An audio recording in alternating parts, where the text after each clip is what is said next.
श्री स्वामी समर्थ. संकट येण्यापूर्वी स्वामी समर्थ कोणते संकेत देतात? प्रत्येक स्वामी भक्ताने एकदा तरी ऐकावी अशी शिकवण. नमस्कार स्वामी भक्तांनो, श्री स्वामी समर्थ महाराजांच्या चरणी कोटी कोटी प्रणाम. मित्रांनो, आजचा विषय अत्यंत महत्त्वाचा आहे. अनेक भक्तांच्या मनात हा प्रश्न असतो की संकट येण्यापूर्वी स्वामी समर्थ आपल्याला काही संकेत देतात का? अनेक भक्तांचे अनुभव सांगतात की हो, अनेकदा स्वामी आपल्या भक्तांना थेट किंवा अप्रत्यक्षपणे सावध करतात. पण ते संकट ओळखण्यासाठी मन शांत, श्रद्धा दृढ आणि विवेक जागृत असणे आवश्यक आहे. लक्षात ठेवा, या व्हिडिओमध्ये सांगितलेले संकेत हे श्रद्धा, भक्तांचे अनुभव आणि आध्यात्मिक चिंतन यावर आधारित आहेत. प्रत्येक घटना ही देवी संकेतच असेल असे नाही. त्यामुळे अंधश्रद्धा न करता श्रद्धा आणि विवेक या दोन्ही गोष्टींचा समतोल ठेवणे आवश्यक आहे. चला तर मग जाणून घेऊयात, संकट येण्यापूर्वी स्वामी समर्थ कोणते संकेत देऊ शकतात. पहिला संकेत म्हणजे मनात अचानक अस्वस्थता निर्माण होते. कधी कधी कोणतेही कारण नसताना मन बेचैन होते. सर्व काही व्यवस्थित असतानाही आतून काहीतरी चुकीचे घडणार आहे अशी भावना निर्माण होते. अनेक भक्त सांगतात की अशा वेळी त्यांनी स्वामींचा नामजप सुरू केला आणि नंतर मोठे संकट टळले किंवा त्यांचा परिणाम कमी झाला. जर तुमच्याही मनात अशी अनाकलनीय अस्वस्थता निर्माण होत असेल तर घाबरू नका. शांत बसा, स्वामींचे स्मरण करा आणि कोणताही महत्त्वाचा निर्णय घाईत घेऊ नका. दुसरा संकेत म्हणजे सतत स्वामींचे नाव आठवणे. काही वेळा अचानक दिवसभर स्वामींचे नाव सतत आठवते. कोणतेही काम करत असताना मनात पुन्हा पुन्हा श्री स्वामी समर्थ या मंत्राकडे जाते. अनेक भक्तांच्या मते हा संकेत असू शकतो की स्वामी आपल्याला अधिक भक्ती, अधिक नामस्मरण आणि अधिक सावध राहण्याची आठवण करून देत आहेत. अशा वेळी शक्य तितका नामजप करा. संकेत नंबर तिसरा, चुकीच्या मार्गावर जाताना आतून आवाज येतो. कधी एखादा चुकीचा निर्णय घेण्याच्या आधी मन वारंवार सांगते, हे करू नको, पण आपण त्या आवाजाकडे दुर्लक्ष करतो.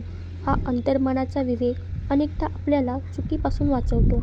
स्वामी समर्थांची शिकवणही सांगते की ही परमेश्वराने दिलेली मोठी देणगी आहे, म्हणून अंतर्मनाचा इशारा कधीही दुर्लक्षित करू नका.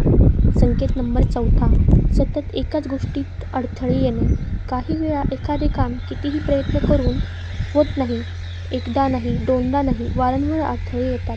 अशा वेळी अनेक जण निराश होतात. परंतु काही वेळा हा अडथळा भविष्यातील मोठ्या संकटापासून वाचवण्यासाठी असू शकतो. स्वामी समर्थांनी अनेकदा योग्य वेळ येईपर्यंत आपल्याला थांबतात. म्हणून प्रत्येक अडथळ्याला शाप समजू नका. कधीकधी तो आशीर्वादही असतो. संकेत नंबर पाचवा, स्वप्नातून मिळणारी आठवण. अनेक भक्त सांगतात की त्यांना स्वप्नात मंदिर, दत्तमूर्ती किंवा स्वामींचे दर्शन झाले. अशा स्वप्नांमुळे मनात भक्ती वाढते आणि जीवनात सकारात्मक बदल घडतात. परंतु प्रत्येक स्वप्नाला भविष्यवाणी समजू नका. जर स्वप्नांमुळे तुमची श्रद्धा, सदाचार आणि नामस्मरण वाढत असेल तर त्याचा सकारात्मक अर्थ घ्या. संकेत नंबर सहावा, चुकीच्या संगतीपासून दूर जाण्याची इच्छा होणे. अचानक काही लोकांपासून मन दूर जाऊ लागतं. पूर्वी आवडणाऱ्या गोष्टी आता आवडेनाशा होतात. वाईट सवयी सोडाव्याशा वाटतात. हा बदल अनेकदा आध्यात्मिक प्रगतीचा संकेत असू शकतो. स्वामी आपल्या भक्तांना चुकीच्या मार्गापासून दूर नेतात आणि योग्य मार्ग दाखवतात. संकेत नंबर सातवा, वारंवार धार्मिक ग्रंथ, मंदिर किंवा नामजपाकडे निर्माण होणे. जर अचानक मंदिरात जावेसे वाटत असेल, गुरुचरित्र वाचावेसे वाटत असेल, स्वामींचे भजन ऐकावेसे वाटत असेल तर त्या भावनेचा आदर करा. कदाचित स्वामी तुमच्या मनाला अधिक मजबूत बनवत असतील, जेणेकरून भविष्यातील कोणतेही संकट तुम्ही धैर्याने सामोरे जाऊ शकाल. संकेत नंबर आठवा, अहंकार वाढला की आयुष्यात छोटे धक्के बसणे. जेव्हा माणूस यशामुळे गर्विष्ठ होतो, देवाला विसरतो, इतरांचा अपमान करतो, तेव्हा आयुष्यात लहान लहान अडचणी येऊ लागतात. या अडचणी शिक्षा नसतात, त्या आपल्याला योग्य मार्गावर आणण्याचा प्रयत्न असतो. स्वामी समर्थ नेहमी नम्रतेचा आणि सेवाभावाचा संदेश देतात. संकेत नंबर नववा, चांगल्या लोकांची अचानक भेट होणे. कधी अचानक एखादा संत स्वभाव व्यक्ती भेटतो. कोणी योग्य सल्ला देतो, कोणी नामजप सुरू करण्याचा सांगतो, कोणी सत्संग घेऊन येतो. हे सर्व आपल्या जीवनातील सकारात्मक वळण ठरू शकते. योग्य वेळी योग्य माणूस भेटणे हे देखील ईश्वराची अनुभूती असू शकते. संकेत नंबर 10, संकट येऊनही मनात धैर्य टिकून राहते. हा सर्वात मोठा संकेत आहे, कारण स्वामींची कृपा म्हणजे संकट कधीच येणार नाही असे तर नाही, संकट आले तरी मन खचणार नाही अशी आहे. ही खरी कृपा आहे. ज्याच्या मनात श्रद्धा असते तो प्रत्येक संकटातून नव्या शक्तीने बाहेर पडतो. स्वामी समर्थ नेहमी सांगतात, भिवू नकोस, मी तुझ्या पाठीशी आहे.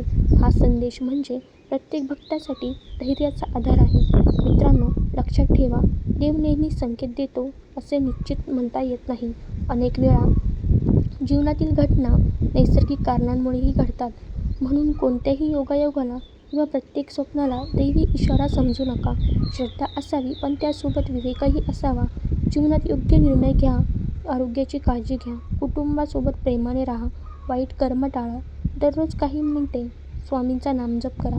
संकट टाळण्यापेक्षा संकटाला सामोरे जाण्याचे सामर्थ्य मिळते. हे स्वामींचे खरे आशीर्वाद आहेत. शेवटी एवढेच म्हणेन, जीवनात कितीही अंधार असला तरी स्वामींच्या चरणी श्रद्धेचा दिवा कधीच विझू देऊ नका. कारण श्रद्धा, संयम, सत्कर्म आणि नामस्मरण त्यांच्यासोबत चालणारा भक्त कधीच एकटा नसतो. श्री स्वामी समर्थ. श्री स्वामी समर्थ. श्री स्वामी समर्थ. जर हा संदेश तुम्हाला आवडला असेल तर व्हिडिओला लाईक करा, आपल्या स्वामी भक्त मित्रांसोबत शेअर करा आणि अशाच प्रेरणादायी, भावपूर्ण आणि जीवनाला दिशा देणाऱ्या व्हिडिओसाठी चॅनलला सबस्क्राईब करा. श्री स्वामी समर्थ.